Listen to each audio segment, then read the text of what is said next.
Welcome back, everybody. It's the Betting Pros College Football Show. I'm your host, Scott Bogman. Follow me on the Twitter at Bogman Sports. Joined, as always, by the incomparable Thor Nystrom. Follow him on the Twitter at ThorKU. Hey, look, man, we got through week one. We got through, the outside sale of week 0, and then we got the whole thing of week 1. It was intense. It was fun. That Florida State LSU game was incredible down to the end. NC State and ECU had a great finish. A lot of fun games week 1. Even more good action coming week 2, Thor. So how was week 1 for you, and are you ready and all juiced up for week 2? It was great. Yeah, having the 5 straight days of college football. Last night with no college football on, I was like, an Anchorman when Burgundy's just wandering around the streets with the warm milk. It was like me last night. Milk was a bad choice. Yeah.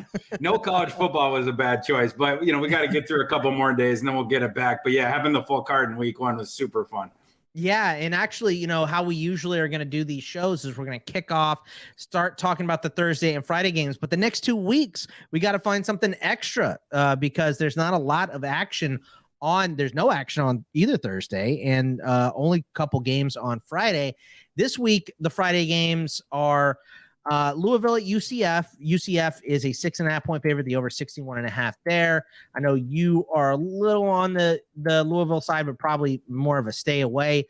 Boise State is a 16.5-point favorite at New Mexico. The over is 44 there. You like Boise State pretty handedly in that game. So let's start with that one, Thor. We will obviously talk about the top 5 games also, and then the games that you like the most this week. But let's start out with Boise State and New Mexico. Why is Boise State going to win this game by more than 3 touchdowns? Well, the reason the line is depressed is because Boise State stunk in the first half last week, but that was a Hank Bachmeier production. He had thrown 3 turnovers and been benched, and Boise State had gotten down by 3 touchdowns before half the people had even tuned in. And so that game totally got away from Boise immediately because of all these turnovers from the starting quarterback, and then they yanked him. The backup looked pretty dang good. This kid named Talon Green, or I think is what his name is. And not only did he look good as a freshman, but he looked good in a far different way than we have seen recent Boise State quarterbacks. Green ended up rushing for more than 100 yards against Oregon State, became the first quarterback since I believe 2014 for Boise State to rush for more than 100 yards. It's going to be interesting in this game who they go with at quarterback. Do you go with the old guard in Bachmeier, who previously the number one thing you could say about him was consistency? He was more, like in the vein of like the guys that they had in the past, like Rippon, being one of the most recent examples. Sure. Where, you felt like you were going to get the accuracy, maybe not the explosive stuff, but, and you weren't going to get anything outside of the pocket. But you didn't get that last time. Is he going to revert back into old Hank, or is he going to be bad Hank again if you go with him, or are you going to go with Green? And then you're giving your offense more variance there because he is less well known, but you're certainly going to be improving the mobility behind center in a way that, again, we haven't seen in almost a decade at Boise State. So that's one of the interesting things to look at. But Boise State also had a couple injuries in the first week. One of them was to a rotational receiver, shouldn't matter much. The other one was to their top cornerback. But in this game, that doesn't really matter either because New Mexico can't throw the ball. Right. It's Miles Kendrick was the old Kansas backup quarterback. He was the guy that transferred over there. He's just a little scrambler. And they're trying to incorporate more option concepts into their offense as well. New Mexico just wants to run. Nothing that happened with Boise State is going to compromise defending that. And so I think Boise State matches up pretty well defense against offense against New Mexico. And Boise State's quarterback play can definitely not be as bad as it was last week. I think last week's the result was a little bit fluky in that the game was already over, midway through the second quarter because of these really bad decisions by Bachmeier. It's not a game that you can put a lot of emphasis in terms of the predictability going forward, just because the game script was got away from both teams right away just because of the way that thing started out first 20 minutes. So I do like Boise State. I feel like this line has gone too far the other way, sort of making an indictment of the way that Boise State played in week 1 when I don't believe that that's transferable to week 2.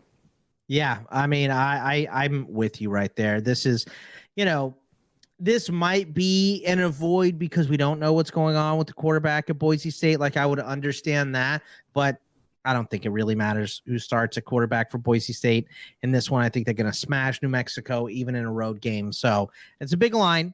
I understand not liking it, but it's also you get itchy on Friday with no action on Thursday for college. You start to get itchy on Friday. Give me something. If you're going to take something on Friday, I would lay the points and take Boise State. That's for sure. For sure. And going to the other one, it's another example where you're going to get value. In this case, it's on the underdog, but because of a week one result, right? Like Louisville shockingly gets stomped by Syracuse. The books, and I downgraded Louisville in my power rankings fairly significantly. And yet still, my line on this game is UCF minus 1.7, whereas Vegas's is minus 5.5.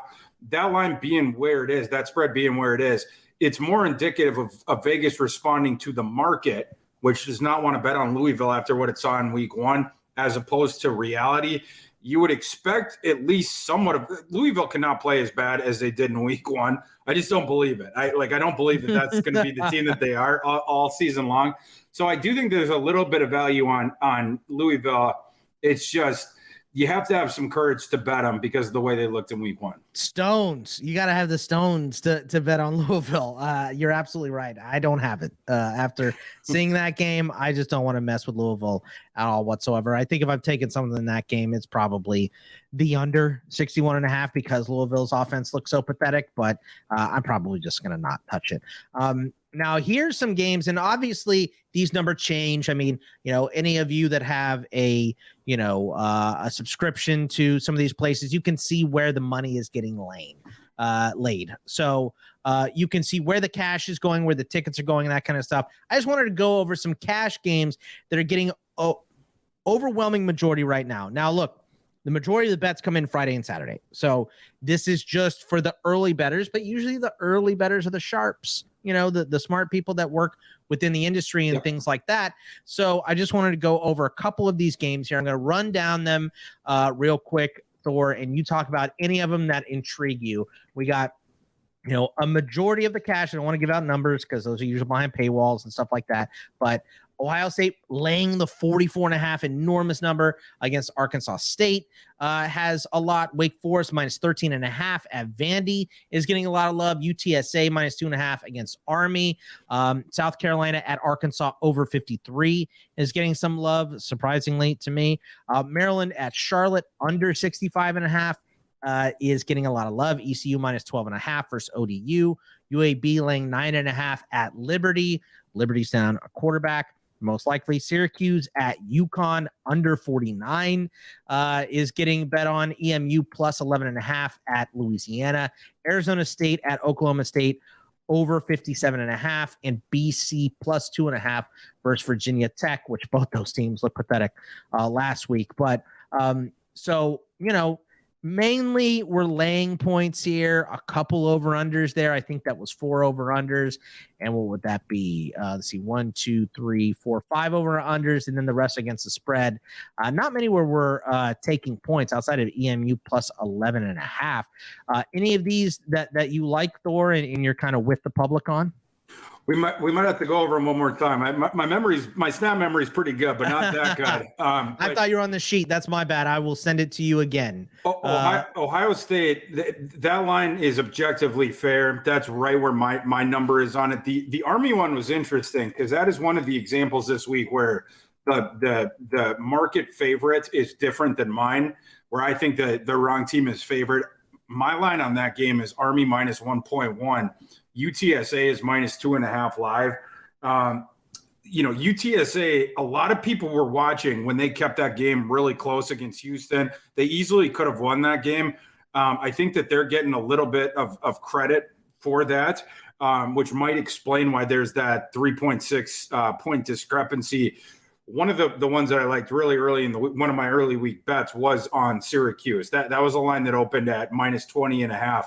That was a mistake by Vegas. They opened that too low. it seemed like that they were nodding at, a better performance coming out by UConn than we had expected. Played tight with Utah State, might have won that game if their starting quarterback hadn't gotten hurt, beat the FCS opponent last week. But the Vegas did not seem to be recognizing that Syracuse was the team that just absolutely dropped the hammer on Louisville. And so Syracuse wasn't getting the respect that I felt that they would get. I talked with Thomas about that on our Sunday show. That line went from 20.5 to now it's 22.5 or whatever. I expect that line to be like 24 at kick. What about the under? That's the one that's getting bet on, the under, the Syracuse game. I don't know. This once again feels like it feels weird. Like they gave UConn the respect, but then you would think this number is under because traditionally both these offenses have stunk recently, but they both look good. So under 49.5 and getting bet on a lot. It just feels like I don't want to touch it. It feels the opposite of where I think. So I think it almost feels like somebody knows something I don't know. So what do you think of that over under? Yeah, I probably won't touch it either, but UConn's defense has looked better than we expected it to be in these first couple of weeks. They were hitting hard in that Utah State game, and people were pursuing the ball, whereas in recent years, you didn't see that kind of effort, people flying around or, when the guy got tackled, there's like 4 or 5 UConn guys around. We saw that in week 1. Week 2, they shut out the lights on the FCS opponent, but but for UConn over the last couple of years, I guess that was impressive holding that team to 3 points or whatever. Syracuse's defense looked awesome in week 1. I guess if I was to lean one way, it probably would be the under. But we'll have to see how UConn can deal with that Syracuse offense that now has a passing element, whereas previously it was just Schrader and Tucker running out the shotgun spread. Now with Robert and I coming in, the offensive coordinator that they got from Virginia, a guy who's known for the sideline-to-sideline passing game, Garrett Schrader's passing in week 1 ticked way up against Louisville. Louisville certainly has a better defense than UConn does, even though Louisville doesn't appear to have a great one. So you would think that Syracuse will be able to move the ball on UConn, but probably a stay away from me overall. A couple of these other games, I'll just reiterate them here since you're not on the sheet. But Wake Forest by 13.5 at Vandy, UTSA minus 2.5 at Army. South Carolina. Let's stop right there. So good. Wake Forest is getting Sam Hartman back. That line had opened at 6.5, which was probably a nod towards Vandy starting out 2-0. But once that Hartman thing was announced, the line jumps up 6 points. So that is interesting in and of itself. That tells you that Las Vegas, that market, that hive mind, they think Sam Hartman is worth 6 points on the spread. I happen to agree with them on that. He's worth a ton to that team, and you're getting him back now. I would love to fade Vandy on this number because they're 2-0 start. It's a mirage, right? Like, oh, come on. I know it is. Yeah. Hawaii now is one of the bottom 3 FBS teams in my power rankings. They're down there with New Mexico State, and I think UMass is the other one. And then last week, Vanderbilt beat an FCS team by like 11, and so they're definitely not as good as people think, or that at least that the record indicates. Whereas Wake Forest now, you'd think with Hartman back that they're not going to look exactly like they did last year when they were so awesome right away. You wouldn't think, but they're going to start to get back closer to that. So you have to tick them way up. It's just with the number jumping up to where it did, that one goes right in line with what my number was. My number on that game is Wake Forest minus 12.4. So it's basically right there at the 13 number. So I'm probably going to stay away from that, even though my lean definitely would be towards Wake Forest. How about UTSA minus 2.5 at Army? Yeah, so that one I'm definitely leaning towards Army. Definitely might bet Army because I feel that Army should be favored. That's why I have them at -1. Army at -1.1. Live line on that is UTSA minus 2.5. And like I said, I think that the reason this is a market line, correct, Thor? Like this is so we see UTSA take Houston to the brink. 3 overtimes. Their offense looked good, even though they lost Sincere McCormick and all that stuff. And Army is just known as a team that they're hit or miss. Sometimes they hit and look good and go to bowl games, and spank a team like Houston who doesn't show up. Sometimes, they run the triple option, they win four games for the whole season. So this is a perception line. You just saw UTSA take a ranked team to the brink.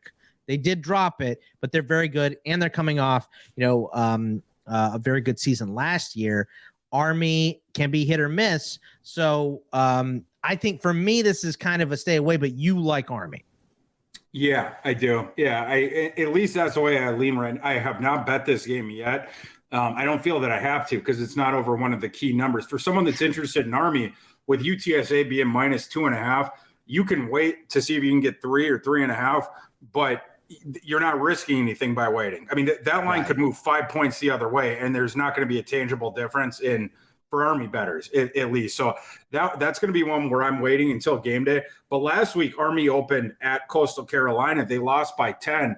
Again, going back to the perception thing, I think people, when they watch UTSA take Houston down to the wire, they look far more impressive than Army losing by 10 to a Coastal Carolina team that wasn't as impressive last year, but that was in part because Grayson McCall had missed that time with injury. Yeah. So, I do think that's a perception against reality line for sure. I like it. A couple other games here, and then we'll go to the top 5 of the week. Do you like laying, or do you like the under on Maryland at Charlotte 65.5 because Charlotte did look so pathetic last week? The one thing you could point to support that would be, and I haven't seen the most updated, I think Chris Reynolds is going to still be out. Charlotte, they have been one of the worst FBS teams to this point, in large part because their veteran starting quarterback, Chris Reynolds, got hurt in week 1. Yeah. Their backups are not very good. They had this Texas A&M transfer that had come in that they had as their top backup. I just don't think that kid has it. And so then they tried this other kid, I think Xavier Williams is his name, something like that. But he is very clearly not what Reynolds is. It's several steps down.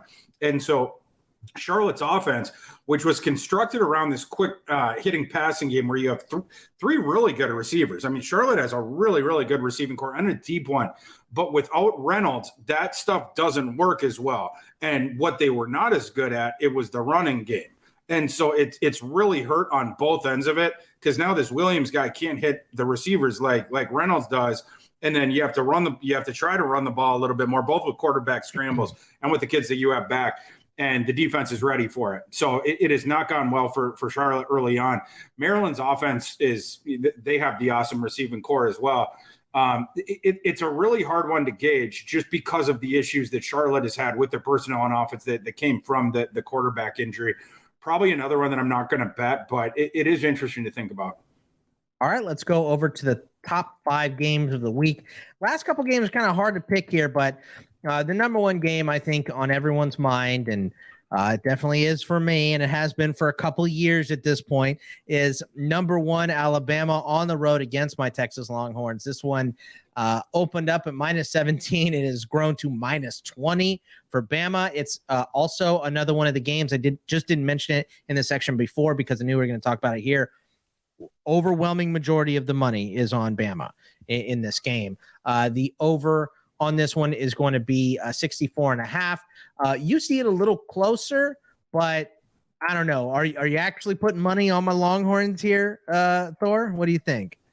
I'll tell you this, Bogman. I have not yet, certainly. If the market pushes that game to 21 or certainly 21.5, if they're going to tempt me like that, I'm putting my hand in that cookie jar on the Longhorns. Let's go. It's. I mean, right now at 20, it's not enough for me quite yet. Even though I am showing huge line value on Sure. Texas. My line right now on that game, it's Alabama -12.5. So I'm showing 7.5 points of line value theoretically on Texas.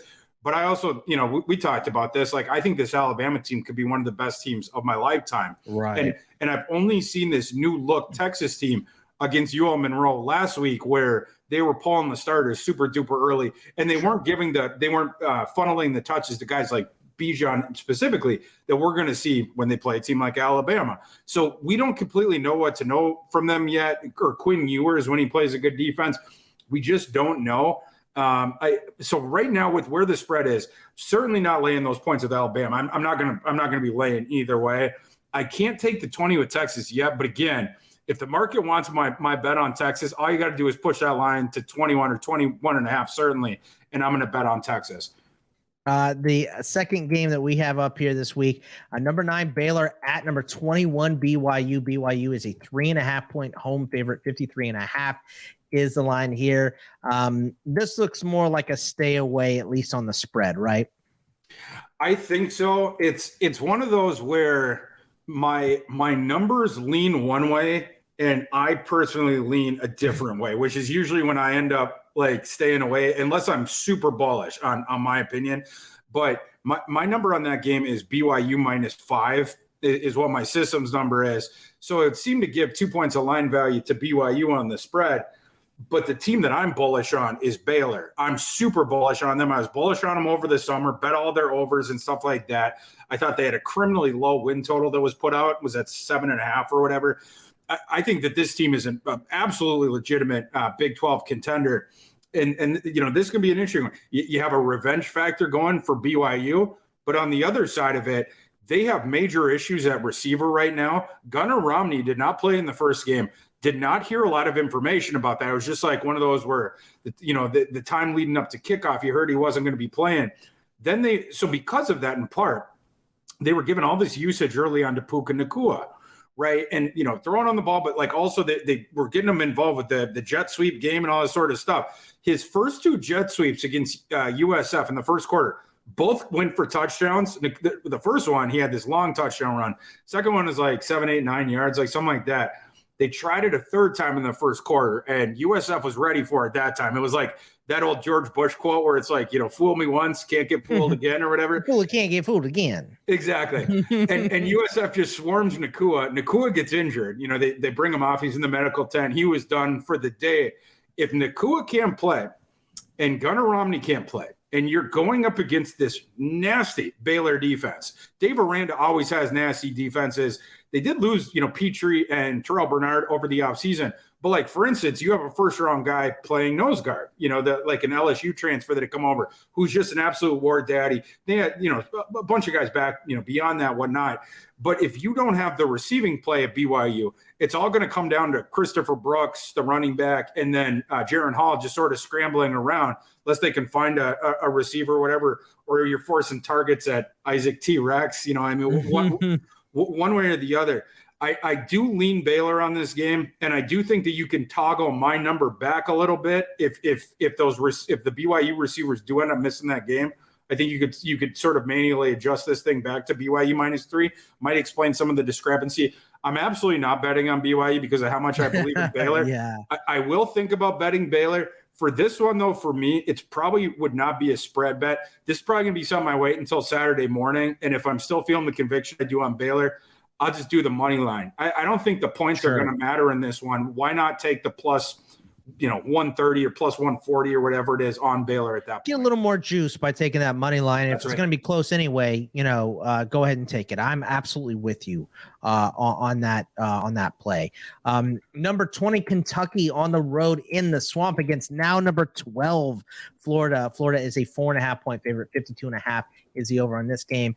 You like Florida, but you see this game as more of a coin flip, right, Thor? I do, yeah. My numbers do favor Florida, but it's only by 0.8 of a point. Florida minus 0.8 points. So I do see the line value being on the Kentucky side. I think you can explain that discrepancy just by the end of what happened in the Florida-Utah game. I think if Florida loses that game, I think that this line opens at something like Florida -2.5 or -3. But because Richardson put on his Superman cape at the very end of that game. And then, like we were talking about, maybe the refs miss a holding call on that interception or pass interference, whatever. Because of the confluence of those couple of things, Florida gets these couple extra points of line value. And you understand the respect. I mean, Utah was a team that was being hyped, and then Florida comes number 7. Came in at number 7, top 10 team in the nation, and they lose on the road. That's a tough game on the road. I did pick Utah in my article. I wrote them up, and I was 7-3 this week, and that's one of the 3 that I missed. Unfortunately, I got the hook on Pittsburgh, and I missed the under on the Nevada game by 1.5 points. So all all my games are like by a hair from having a really, really solid week. 7-3 still good, but that was one that bothered me. But yeah, I mean, Richardson looks like a Heisman contender right now. Like you said before, though, we're never going to see that spin around, throw to the end zone. Was that a conversion play that he had?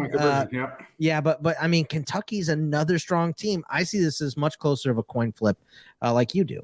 I do too. Yeah, and Kentucky didn't get the same. I think this is worth noting. They didn't get the same stage to impress in the way that Florida did. They played sort of a middle tier pack or MAC team, maybe a little bit above middle tier, but Miami of Ohio. People weren't watching that game. But everyone and their mother was watching Florida against Utah and saw what Richardson did at the end and everything like that, and pulling out that game. So that's why you're seeing the little bit of a difference between what I feel is objective reality and then perception on that game. I do think that has opened a window here of value for Kentucky bettors. How about, the last two were kind of hard to pick. I threw this one in here because it's got number 12 Oklahoma State at home, 10.5 point favorites, over Arizona State. 57.5 is the over under in this game, but you see a decent amount of value on the Arizona State side.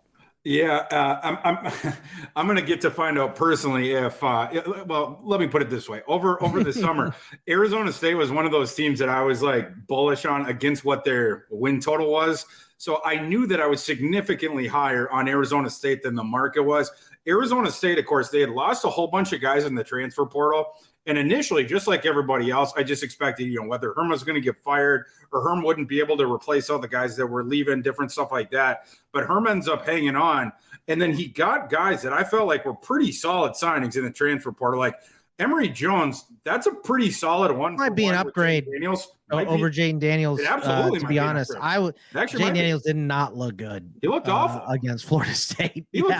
If I was Keisha Butte, they fired Lane Kiffin on the tarmac. If I was Butte, I would have transferred on the tarmac after that game. He unfollowed everything. I guess he didn't put in for a transfer yet, but he was very mad. So as he should have been. Daniels tucked it too much. That was ridiculous. He sure did. Yeah. And with Daniels, it's like he has to see the guy open, and then his mind has to be like, Jaden, he's open, throw the ball. And then it's like, beat. And then finally he starts throwing it. By that point, the defender's there. So it's like, he also has accuracy issues beyond that. But it's like this thing that's exacerbating. And Butte, I think, is justifiably, a part of that was, I was making fun of Daniels and Brian Kelly on Twitter on Sunday night or whatever. But some LSU fans were coming back of this is on Butte too. He's not putting out good effort. He has bad body language.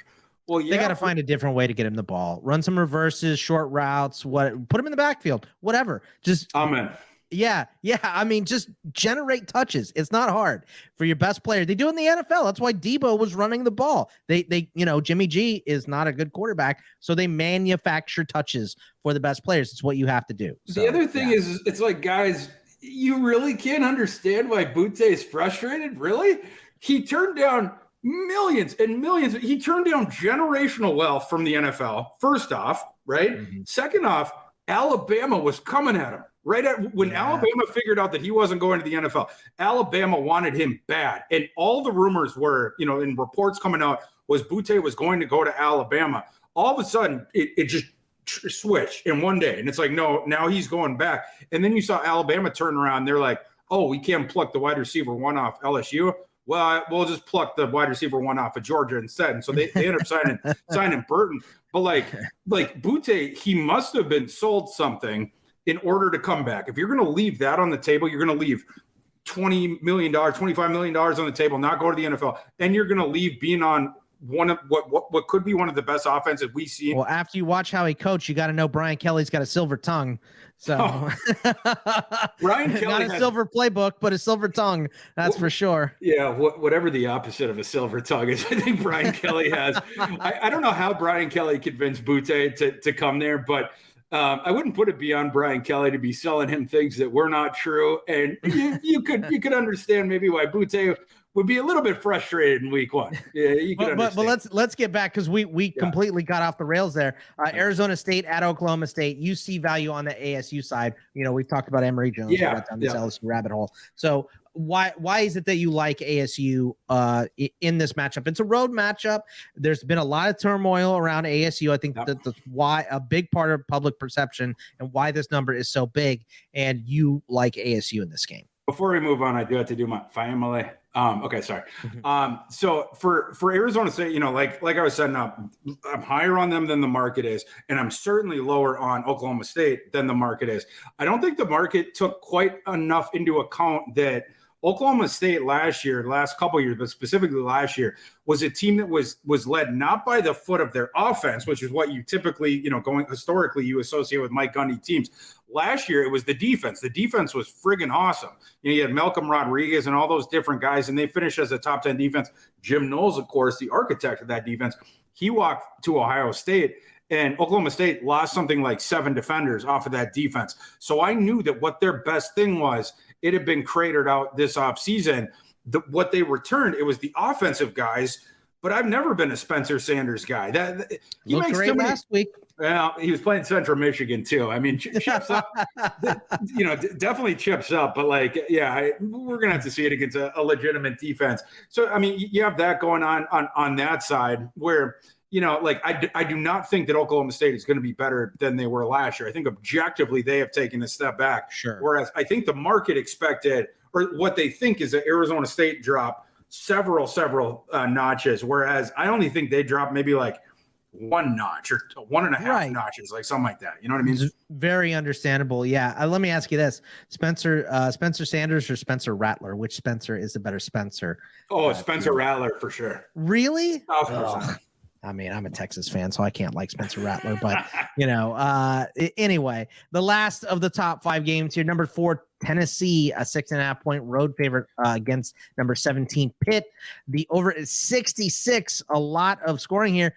You actually kind of like Pitt in this game, correct? So Pitt was very unimpressive last week. I'm very mad at them right now. I lost a decent chunk of change because of that hook. I was texting back and forth with you. You knew I was mad. Now, look, you move forward another week, but the opponent gets tougher here. I think Tennessee is a good team, so I am legit surprised that you're on the Pitt side after watching them last week. The defense is supposed to be good. Maybe they're going to get better after a sloppy week 1 and really bow up against Tennessee. So I think because you like Pitt, I'm going to avoid this game out of respect for you, Thor. But I like Tennessee here. I have to say it. I think the Volunteers walk away with this one. So why do we like Pitt? Yeah, I'm definitely on Pitt. The last week, we talked about this on the show that we just did for Discord, but Pitt was rolling on offense when Rodney Hammond was rolling on offense. And, he sort of jumped out where we thought Israel Abanikanda was going to be the lead of that committee. Israel Abanikanda was not good in that game. Like, he was just getting stoned at the line. He looked a little bit sluggish. Hammond was good at both as a runner and as a receiver. He gets knocked out of that game by an illegal targeting shot to his helmet, and he ended up hurting his leg or his knee or whatever. And then when he went out, their offense wasn't doing quite as good. They still beat Pitt by 7 points, but Hammond had 55 yards receiving, 74 rushing, and then a couple touchdowns as well. We talked about Pitt a lot last week, about how the offense was going to be down a little bit, and the passing offense was going to be down a bit. Rushing offense was going to come up a little bit, but their offense was going to be down overall a little bit. And then the defense probably was going to get better. That was the part of it that we didn't see as much. Like the West Virginia offense played a little bit better. But what you had these explosive plays that West Virginia was getting. And I don't know if that was just because of the heat that Pitt was doing up front. Pitt was a team that finished number 2 in the nation last year in sacks per game. But that Donaldson, I don't even know where this kid Donaldson came from, that West Virginia had. He's a kid who in college fantasy football, he has dual eligibility at both running back and tight end. But anyhow, he was getting all these explosive long runs and stuff. Pitt just has to stop giving up those explosive plays, and they should be fine. Tennessee looked pretty good against Ball State in week 1, but we didn't get any more information about them. But I just think that the market seems to be way too high on Tennessee. And just like I was saying last week, they seem to be a bit lower on Pitt, and they haven't risen any on that, even though Pitt did end up beating West Virginia by 7 points. I think just because they didn't cover. But my adjusted line in this game, it's closer to pick them. Yeah, it's definitely. I think I'll avoid, like I said, because you like Pitt. I do think in my heart of hearts that Tennessee comes away with the dub here. So we'll come back next week and let you all know how that game went. Of course, you can think about us while you're watching that one. Let's go to your picks, Thor, because looking at your sheet, there are a couple games where, you like one team more than the other based on the spread. You're just the ones that I have written down on the sheet right here. Ohio at Penn State. Penn State is a 24.5-point favorite. You like Penn State by a couple more points than that. Is that one you're sticking to? Yeah, that's we talk about like these big favorites, and I usually do not lay the points when it gets up over 25 or so. This is one where I'm for sure considering it. My adjusted line in that game is Penn State minus 31.2. The live line is Penn State minus 24.5. So I'm showing almost a touchdown of value on the favorite, on the big favorite, which my system usually doesn't do. So that's what's pointing me at Penn State. I think a part of the reason that Ohio is getting the respect that they are in the market right now is last week they go out and they beat FAU, a team that the previous week had slapped around an FBS team. It's just that the team that FAU had slapped around was Charlotte, who we talked about previously, after Charlotte's starting quarterback got hurt. And then last week, Ohio sneaks by him by a field goal. But I feel like the law of not reciprocity, the law of you go from A to B to C. I feel like Ohio, because of that, is getting too much respect. And it doesn't seem like the market loves Penn State right now, but this profiles as a game where they should be able to run over the Bobcats. What about we've got Maryland minus 27 at Charlotte. You see some value on the Charlotte side a little bit, it looks like. Yeah, so this game is in Charlotte. So it's this wonky game where Maryland has to travel to the G5 team.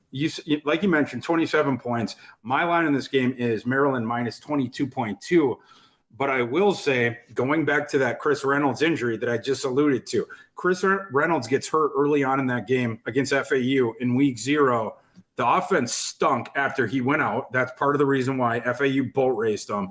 And then last week, he was out again, of course. He missed that game. And Charlotte loses at home to William and Mary by double digits.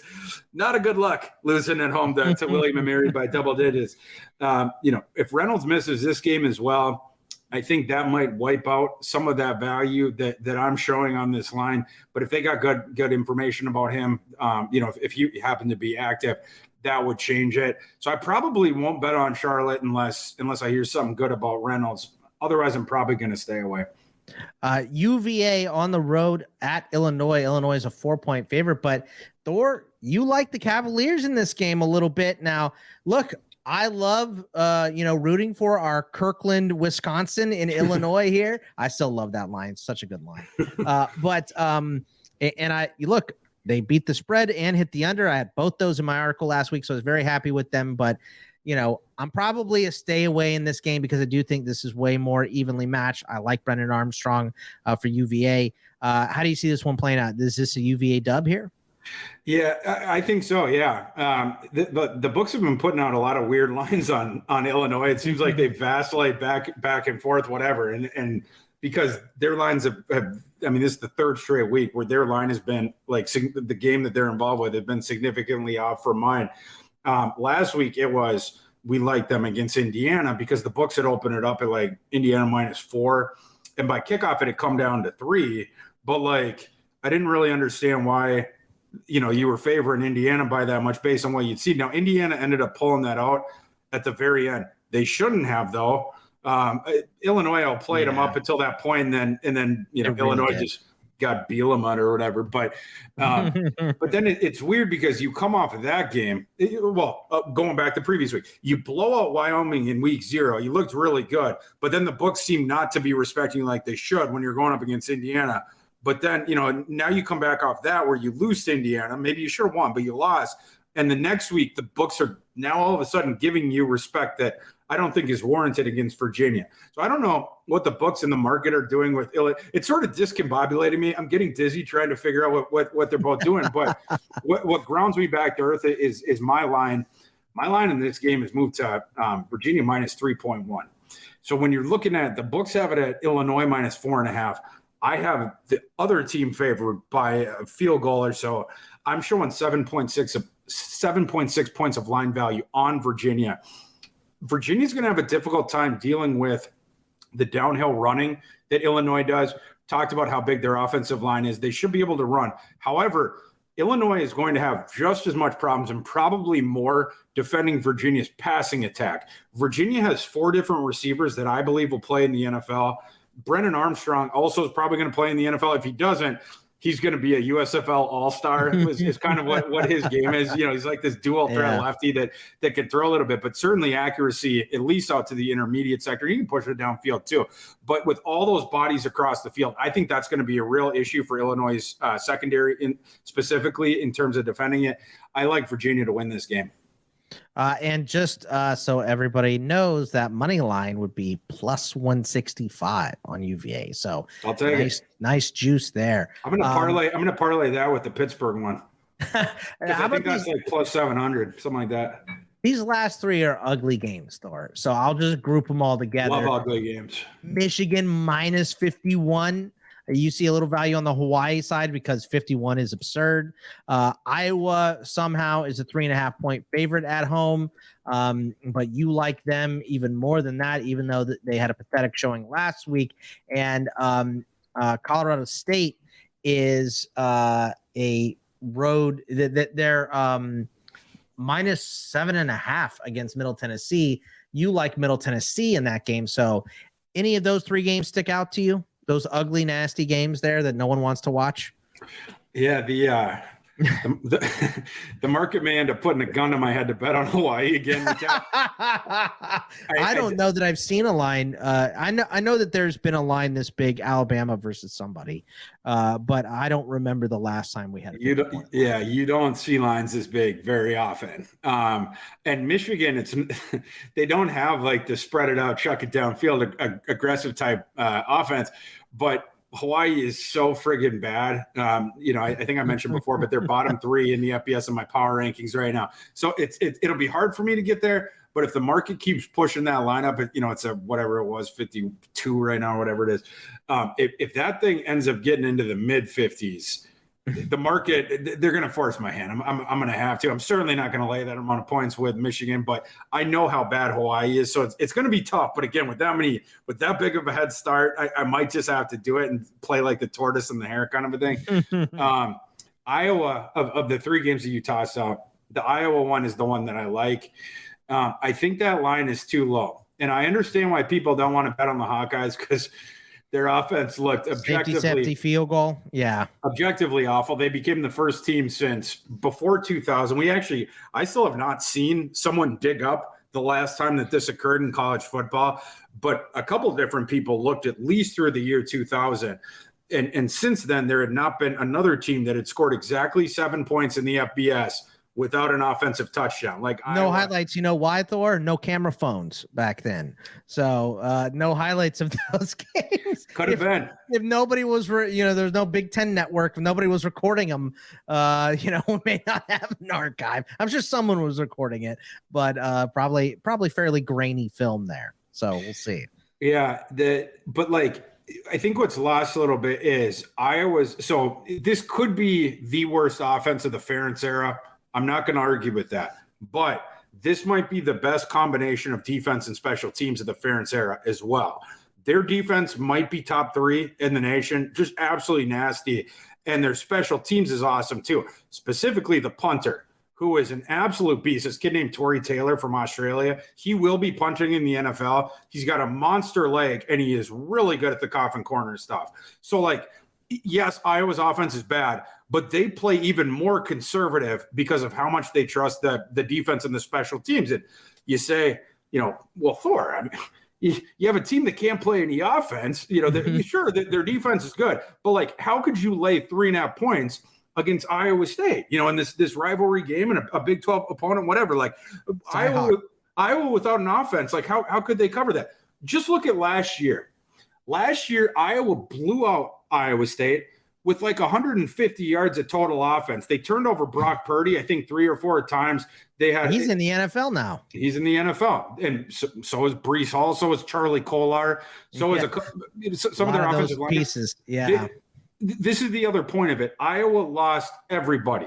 They lost everybody. They lost all their studs on offense. And I believe they lost 8 starters on defense. Ooh. They returned only 3. People are making fun of Iowa, but Iowa played a top-line FCS team. South Dakota State's one of the best, FCS teams. Whereas who did Iowa State play? Right? Like, and so just because of the circumstances of where Iowa's offense became a punchline on Saturday, but people weren't paying attention to Iowa State, I feel like that's why this thing is a little bit closer. But if you just start parsing it, unit against unit, Iowa State has almost nothing that you would look at and you'd be like, I trust that. Their offense has gone to a bunch of like these young guys that we haven't seen before. They like a couple of them, like Jarrell Brock had a good game in their opener. Decker's looked okay too. Southeast Missouri State, by the way. That's Southeast Missouri State. So there you go. But this will be the first time that those 2 kids, have the bullets flying around them against a really, really good defense like this. So that's going to be tough. Plus, you're playing in Kinnick in this enormous rivalry game. Iowa State's going to be getting a lot of hate. There's going to be a lot of negative energy going towards them there. And so you have all those different things going on. And I also don't trust Iowa State's defense. Now, again, sure, Iowa's offense is bad. I get it. But Iowa's starting running back was out in the last game, may have been withheld for precautionary reasons. If he's back in this game, he's probably their second best offensive player behind Sam Laporta, outside the offensive line, whatever. You get him back, maybe then you can at least play the clock control kind of a thing, which will allow him to do the field position thing better. My line in this game is Iowa minus 6.5, which I think is fair from a talent on talent perspective. And I do think that Iowa's going to cover that number. All right. Well, look, that will wrap it up for us this week. We appreciate Thor bringing the knowledge here. Of course, you can follow him on the Twitter at ThorKU. Thor, once again, we talked about it last week, but for people who are just jumping in or watching us for the first time, kind of lay out your CFB schedule throughout the week so they know where they can find all your awesome content. Yeah, so first in the week on Betting Pros, we put out my power rankings, where it's like 1 through 30, 1 through 131, and then all their different things. And you can use that to make your own adjusted spreads at home by subtracting one from the other, and then whatever you give the home field advantage to the home team, 3 points or whatever it ends up being. Then the next day we put out the week one or the coming week's notes where it's my adjusted lines on every single game for the coming weekend. And then all the injuries that are affecting spreads, different stuff like that, and the news that's affecting spreads, and then games that I'm betting on early. And I think that's really important because by the time it gets to Thursday, Friday, these lines have been so sharpened on both sides by the market that most of the lines are good. You see a bunch of mistake lines on Sunday or at least a small handful of them where they put it out and you're like, that line is going to change real quick. Yeah. You don't see those anymore on Thursday. That's when you have to have a conviction on one side or the other. So that, we do that early. And that's also what we talk about on my show on Sundays with Thomas, where it's like, these are the games that you need to bet early. Connecticut was an example this week where they opened at 20.5. Immediately the next day, it was Syracuse against UConn, where then the next day Syracuse was minus 22.5. So, different stuff like that. And then on Thursdays, when I do my best bets of the week, those ones I'm betting against the late week numbers, but that's when most of the market ends up doing. You mentioned like late week is when most of the bets come in. That's when most people are doing it. So then I'm going to be betting against the late week numbers. That one comes out on Thursday. Of course, I have the couple shows with you, that we do on Wednesdays. Have the show with Thomas on Sundays, and then with Mike Farrell, we do a Saturday kickoff show. That's from 10 a.m. Eastern. I'm trying to do the Eastern in my head because I'm in Central Time Zone. But yeah, same. Yeah, 10 a.m. Eastern to 11:30 Eastern in the morning. So it's like we end 30 minutes before kickoff in the mornings on Saturday. But we go for an hour and a half, and we hit as many games on the card as we possibly can, giving out side picks, total picks, props, DFS, all my adjusted lines, the whole gamut. Awesome. Great stuff from Thor. You can follow me at Bogman Sports. I, of course, do this show with Thor that comes out every Thursday. We do stages at 5 p.m. Eastern for Discord, where you can come in and ask us questions on the Betting Pros Discord. We would love to take your questions. I'm also going to be doing one on Friday at 5 p.m. Eastern by myself to talk about CFB and NFL lines, if anybody would like to join me in those. And also I'm on CFB Winning Edge, doing that show with my buddies Nick Allen and Xavier Trish. So follow me on Twitter at Bogman Sports to see all my stuff. And that is going to be it. We will see you guys next week. Good luck, and we will see you then.